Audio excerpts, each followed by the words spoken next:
भारताला स्वातंत्र्य मिळवून द्यायचा प्रयत्न असो वा भारतीय राज्यघटनेचे निर्माण असो, यामध्ये डॉक्टर बाबासाहेब आंबेडकरांचे भरीव योगदान आहे. हेच भारतीय घटनेचे शिल्पकार डॉक्टर बाबासाहेब आंबेडकर यांच्या जीवनातील काही महत्त्वाचे प्रसंग आम्ही वर्ग 11वीचे मुले आपल्यासमोर नाट्य स्वरूपात आपल्यासमोर आणणार आहे. पहिली घटना चौदार तळे हे सत्याग्रह 20 मार्च 1927 साली महाड येथे झाला. हे सत्याग्रह बाबासाहेब आंबेडकरांनी अस्पृश्यांसाठी पाणी खुले करून देण्यासाठी केले होते. दुसरी घटना पुणे पॅक्ट म्हणजे पुणे करार हा डॉक्टर बाबासाहेब आंबेडकर आणि महात्मा गांधी या दोघांमध्ये झाला होता. दिनांक 24 सप्टेंबर 1932 साली हा करार झाला होता. हा करार अस्पृश्यांसाठी राज्यघटनेत वेगळा मतदारसंघ निर्माण करून घेण्यासाठी हा करार झाला होता. तिसरी घटना काळाराम मंदिरचा सत्याग्रह दिनांक 2 मार्च 1936 साली नाशिक येथील काळाराम मंदिर येथे झाला. हा सत्याग्रह दलितांसाठी मंदिर खुले करून देण्यासाठी करण्यात आला. Ambedkar was an Indian jurist, economist, political leader and social reformer who headed the committee drafting the Constitution of India from Constituent Assembly debates and served as Law and Justice Minister in the first cabinet of Jawaharlal Nehru and inspired the Dalit Buddhist movement after renouncing Hinduism. After graduating from Elphinstone College, University of Bombay, Ambedkar studied economy at Columbia University and the London School of Economics, receiving doctorates in 1927 and 1923 respectively. In his early career, he was a professor, lawyer, and economist. His later life was marked by his political career, where he became involved in campaigning and negotiating for partition, publishing journals, political rights and social freedom for Dalits, and contributing for the establishment of State of India. In 1956, he converted into Buddhism. In 1990, Bharat Ratna, India's highest civilian award, was posthumously conferred on Ambedkar. The salutation Jai Bhim is used by followers honor him. He is also called as by his nickname Babasaheb, meaning respected. Mahad Satyagrah was Satyagrah led by Dr. B.R. Ambedkar on 20 March 1927 at Mahad district, Mahad, Maharashtra, India. The day 20 March is observed as the Social Empowerment Day. By the Indian caste system, Dalits were segregated from the other Hindu castes. They were banned to use the water bodies and roads which were built by the Hindu caste system. In 1923, the Bombay Legislative Council passed the resolution that the people from depressed classes should be allowed to use the water and the roads which were built by the government. In 1924, the Mahad municipality passed the resolution and worked to enforce the act, but it was failed to implement because of the protest of the Savarna. In 1927, Dr. B.R. Ambedkar worked hard to assert their rights to use the public places and water in the public places. The Mahad, a town in Konkan, was selected for this event because it has a nucleus of support from the caste Hindus.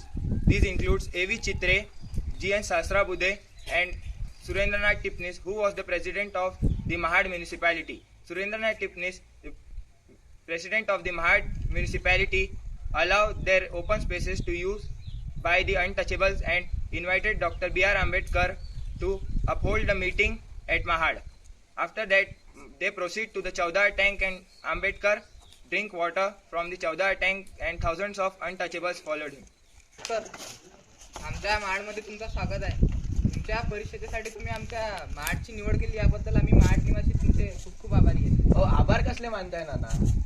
भविष्यकृती संघाच्या वतीने आम्ही तुमचे आभार मानायला पाहिजे.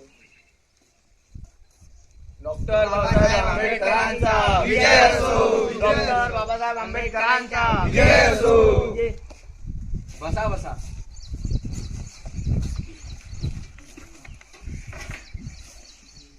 आपण इथे चौदार तळे दलितांसाठी मोकळे करण्यासाठी जमलेलो आहोत. तर ओंजळीने पाणी पिऊन आपण ते दलितांसाठी मोकळे करूया. तर चला. डॉक्टर बाबासाहेब आंबेडकरांचा विजय असो.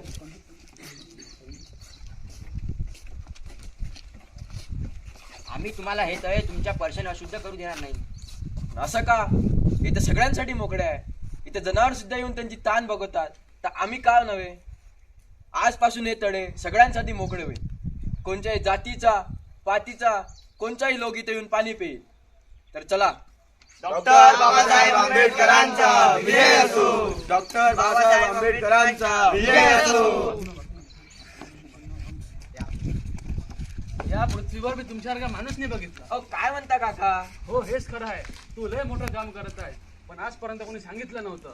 का र तुला मुळे बाळ नाही का, घरदार नाही का? अयो असं नव्हे. अच्छा, तू खूप मोठं काम करत आहेस. हसतोस कशाला? मला आजपर्यंत समजलं नव्हतं हे. या गुजरातीच्या लोकांनी या तळ्यावर कब्जा केला आहे. तू हे आमच्यासाठी खुलं करून दिलं. यासाठी तुझे खूप खूप आभार. तुझे उपकार कसे फेडू आम्ही? उपकार कसले हो काका? हा तर आपला हक्क आहे. इथे सगळे लोक माणसं जनावर देखील त्यांची ताण बघतात, तर आपण का बरं नाही? अहो तुम्ही मला सांगा, आभाळातून पाणी पडतं, जमिनीत साचतं, हे कोणाच्या मालकी हक्कीचे सांगा बरं का? बाबासाहेब आंबेडकरांचा विजय असो. बाबासाहेब आंबेडकरांचा विजय असो. The Pune Pact. Pune Pact was an agreement which was signed between Mahatma Gandhi and B.R. Ambedkar for depressed classes on 24th of September 1932 to give a separate electorate for depressed classes. The signing was between B.R. Ambedkar for depressed classes, Madan Mohan Malviya for Hindus, and Gandhiji as one of the means of ending of the fast that Mahatma Gandhi was undertaking in the jail in the protest against the decision made by the British Prime Minister Ramsay MacDonald to give a separate electorate for depressed classes. In the agreement, B.R. Ambedkar and Mahatma Gandhi was agreed upon the depressed class members were elected by the joint electorate, as twice as many seats were reserved for the depressed class candidates as compared to communal award. The pact also assured a fair representation of depressed classes on public services by earmarking a certain portion of educational grants for depressed classes. Upliftments. The Pune Pact was a turning moment for India's political and constitutional history. The freedom movements and negotiations between British and India were forever marred by the tensions between Hindus and Dalits. They were brought light up by this pact. The pact substantially strengthened and evolved the argument between the depressed class for constituent political minority whose interests could not be discarded while creating the India's future constitution. राज्य घटनेमध्ये दलितांसाठी वेगळा मतदारसंघ हवाच. मी असा पुरुषांना हिंदू धर्मापासून वेगळा मानत नाही, मला हे मान्य नाही. मी मेलो तरी जमेल, पण दलितांसाठी वेगळा मतदारसंघ मिळवणारच. बाबासाहेब बापूजींना वाचवा. गांधीजी जिंदाबाद. गांधीजी जिंदाबाद. मला त्रास देऊ नका, मला माझे काम करू द्या. तो करार आज पूर्ण झाला. नेहरूजी आणि वल्लभभाई पटेलांचा. Welcome sir, welcome. Have a seat. Thank you Ambedkar, thank you for your cooperation and support. This little gift from me. But there is a problem. का आता काय झालं? तो करार तर पूर्ण झाला, पण बापूजी उपोषण सोडायला तयार नाही आहे. पण असं का? ते काय झालं, करार तुमच्या लोकांमध्ये झाला होता. ब्रिटिश सरकारला याच्याशी काही संबंध नाही. ब्रिटिश सरकारने करार झाला आहे, त्यामुळे बापूजी उपोषणाला बसले आहेत. ते उपोषण सोडणार नाहीत. तर त्यात काय झालं? आपण ब्रिटिशांना तार पाठवू आणि त्याला कळू की पुन्हा करार आम्हा दोघांमध्ये झाला आहे आणि जातीचा निवारा त्यांनी मागे घ्यावा. That's it. ठीक आहे आंबेडकर, धन्यवाद. मी ब्रिटिश सरकारला तार पाठवून हे अजून पुढे अडचणी निर्माण न होणे अशी आशा करतो. मिस्टर गांधी, ब्रिटिशांचं उत्तर येईल उद्यापर्यंत. तुम्ही मला म्हटलं होतं मला वाचवासाठी जे काही करायचं आहे ते करा, ते मी सगळे केलेलं आहे. आता तुम्ही उपोषण तोडल्याशिवाय मी इथून जाणार नाही.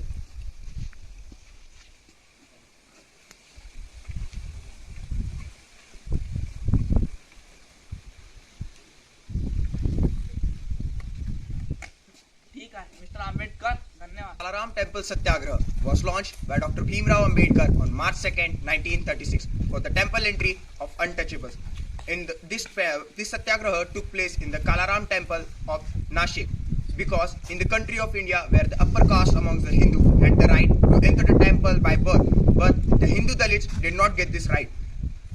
Around 15,000 of Dalits participated in this Satyagraha and most of them were from Mahar community and others were from monks and sambars.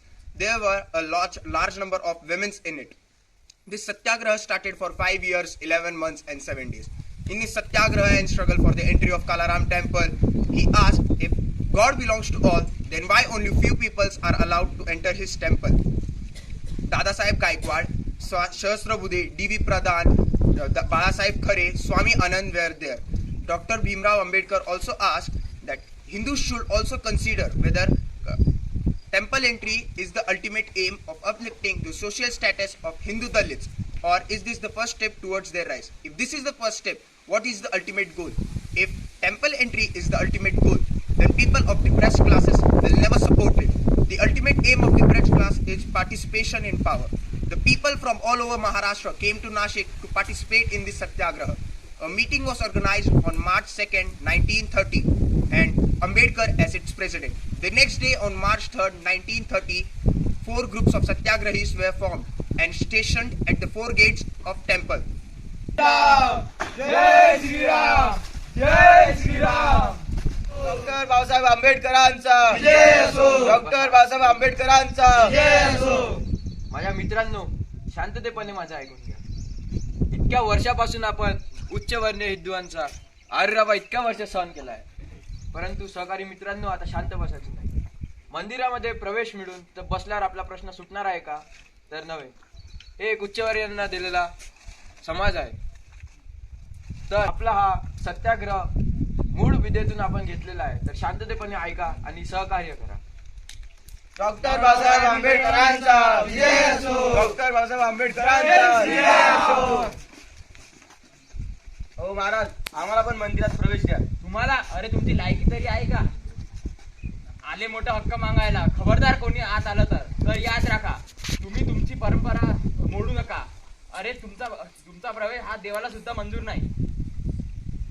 हा सत्याग्रह या तुम्ही लोक मंदिरातल्या दगडाला देव मानता, पण माणसाला माणूस मानत नाही. हा सत्याग्रह यासाठी आहे. मंदिरात सत्याग्रह 5 वर्ष 11 महिने आणि 17 दिवस चालला.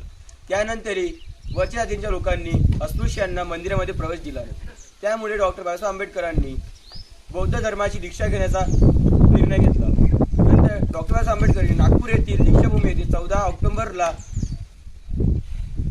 कितीतरी अस्पृश्य लोकांसोबत बौद्ध धर्माची दीक्षा घेतली.